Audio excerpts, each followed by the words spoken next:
Ayup.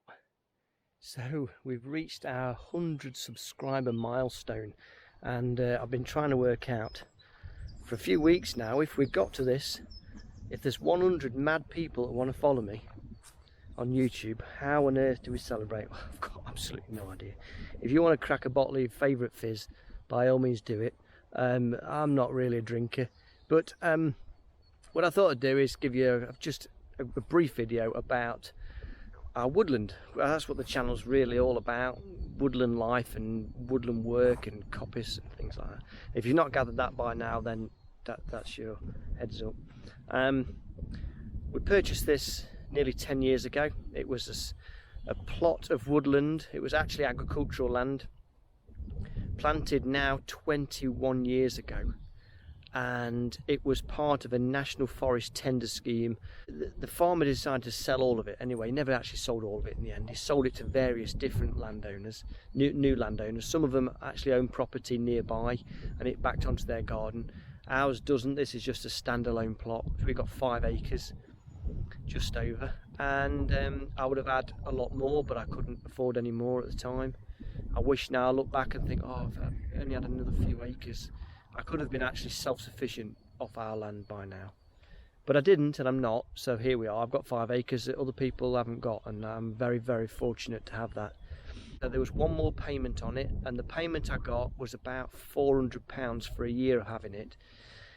Which is not bad really, but what I did, I bought some more trees. So I spent all the £400 on more trees, because there was a central ride that ran through the middle, and I don't really want grass, so I planted all that up. And there was a small strip of grass at the bottom which was really just leading to nowhere. It was a halfway of a ride. That's where the fence boundary had to go, so I planted that up as well, favouring things like oak, sweet chestnut and hazel, with a few other mixed species as and when. I got a bit of beech, there's a bit of Scots pine, there's a bit of hornbeam, but not much. This is the sort of the main top area, and this was a bit of land that was meant to be shared, but it didn't work out that way. All the access rights were all messed up, and in the end they said, as part of your purchase, do you want to purchase this bit as well? And it sort of came as almost like a freebie. It wasn't quite free, but it was almost like that. So this bit over behind me here, and this little bit just here with this access route, I just planted it with hazel. I did plant it with ash, but they've all died, so I've planted it with hazel and a few oaks. And if I just turn, there's a couple of thuya just behind me. They look like leylandi, but that is thuya or western red cedar. So that's the top end. And then just behind me, this sort of area, this is what I call the orchard. It's a bit of a mini orchard. So in between the logs you've got mainly apple trees, but there's a cherry tree there, which is a morello cherry. Then there's a a plum at the bottom end. That was when my brother's cat died, and we decided to bury him and commemorate his death with a little fruit tree, so it's sort of marked up as a fruit tree. There's one for my nan, and there's a couple of other trees planted for friends that have died. Just kind of sourcing an apple tree from roughly where they were born, so that it just marks where they were and things like that. My nan's ashes were spread up here and stuff. Then we've got the work zone. So we got permission to put in some storage, some forestry storage. So that was part of a permitted development plan. So that's this work area, and then so this has just become a bit of a work zone really. It's expanded over time. I never quite imagined to have my work zone that big, but the need to be undercover. The more you're up here and the more you get soaking wet, the more there's a need to have some sort of undercover working area. We've got next winter's firewood ready for us. That's got to be split soon. So this is that central area I was talking about. It's that central ride. It's quite a wet ride, and some of the trees have struggled. So the sweet chestnut we planted, they're not doing very well really. They don't like wet, but the hazel have done okay. That area down there, if you looked on a couple of weeks ago, we planted some willow, and I laid some willow down, and also I planted some hazel, probably a couple of months ago. And it was also, I think it was in woodlog number 1, if you want to go back and have a look, we did some fencing. So I did a fence repair just down there, next, sort of the end. See them Scots pine just there? Well, I did the fence repair just there, and that's where I fell over. So we're down into about the central area down here now. This is sort of the original trees. Some larch I've marked up just there, look.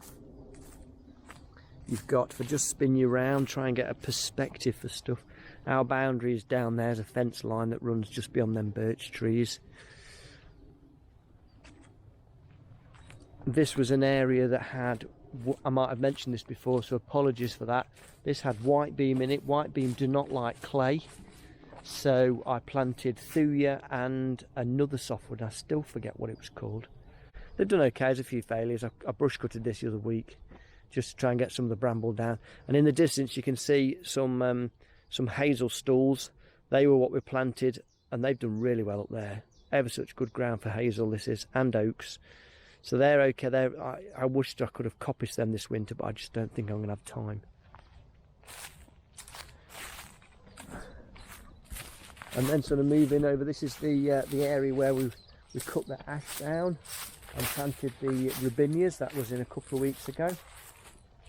I've cut through an access track. Some of these trees, there's a bit of an interesting one. Some people ask me about these trees.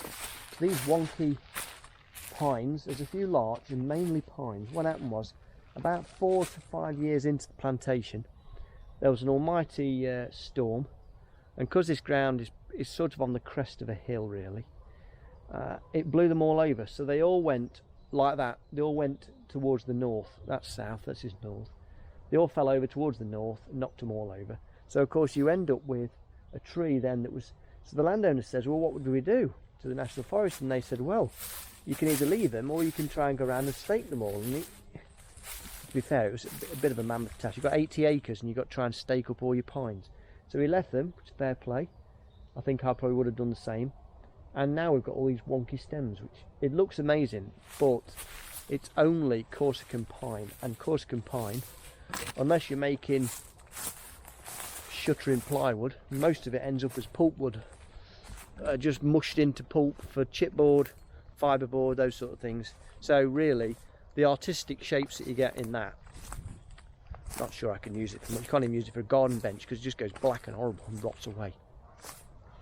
So we'll bring you down this bit and you get to the bottom of our patch then.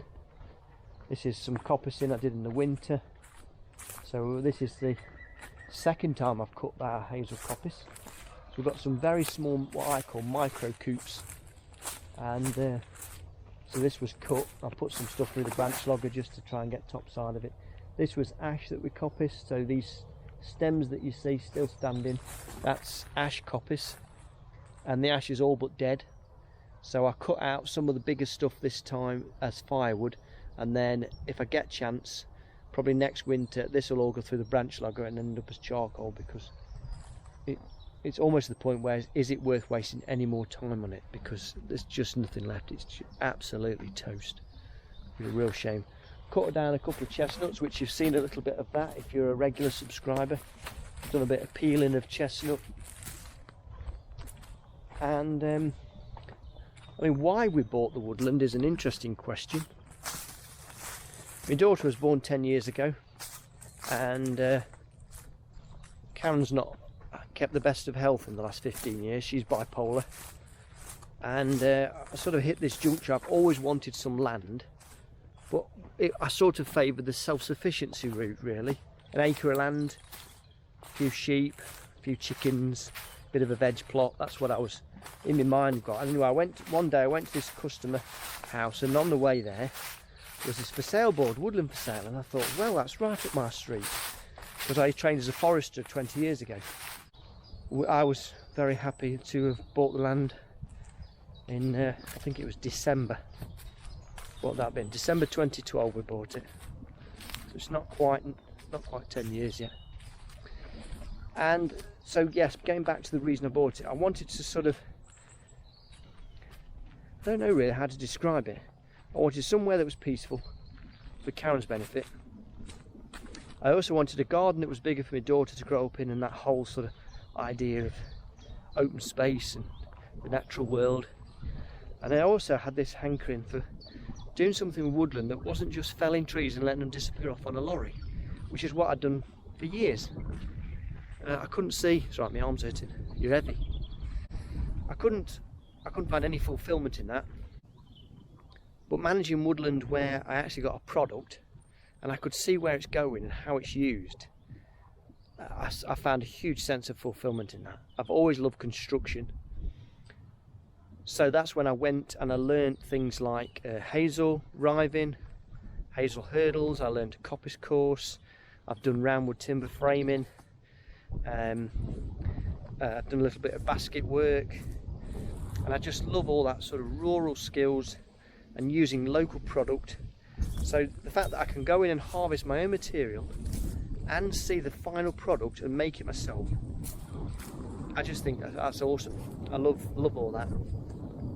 So that this woodland fulfills most of that, and over the next few years I'm hoping to become more and more self-sufficient up here. I want to try and make this more self-sufficient for hazel and chestnut and craft products.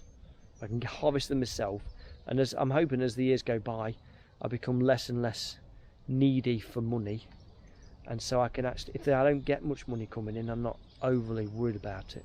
It's a concern because everything's going up at the minute, but that's the plan. So that's a little bit of a guided tour. I really don't know whether I've answered any questions. I just want to give you a bit of tour because it's 100 subscribers, and sometimes you can look at videos on YouTube and think, what on earth? And you can get no perspective, but this is kind of a long, fairly long, thin plot. It's about 80 metres wide and it's about 200 metres long, 5 acres, part of 80 acres, and we absolutely love it. I love it up here. If I could live up here, I'd live up here, but I just never think that'll happen. Anyway, if you're one of the 100 subscribers, you're absolutely awesome. Thanks ever so much for subscribing to us. I never thought when we started this a couple of 3 months ago that I would get any subscribers at all. So I must be doing something right. I'll try and keep it as light and entertaining as possible, but with the realities of real woodland life. And if you're not subscribed yet, by all means consider subscribing. It doesn't cost you anything. I try not to spam you with stuff on YouTube. We're on Instagram and Facebook as well if you want followers on there. You don't have to watch every video. If there's something that grabs you, I'll try and put in the titles what they're about, so you get an idea of what the video's about. If it doesn't really tickle your fancy, then you haven't got to watch it. And if you want to comment, by all means comment. I was going to give a giveaway, but I've no idea what to give away, and I have no idea really how. I guess it's all based on comments. So maybe if we ever get to 200 subscribers, it will give me a chance to look at a giveaway, and it'll be something I make. I might even make a pine needle basket and give that away.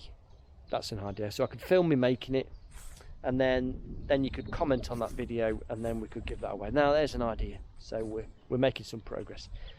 So I'll see you on the next one.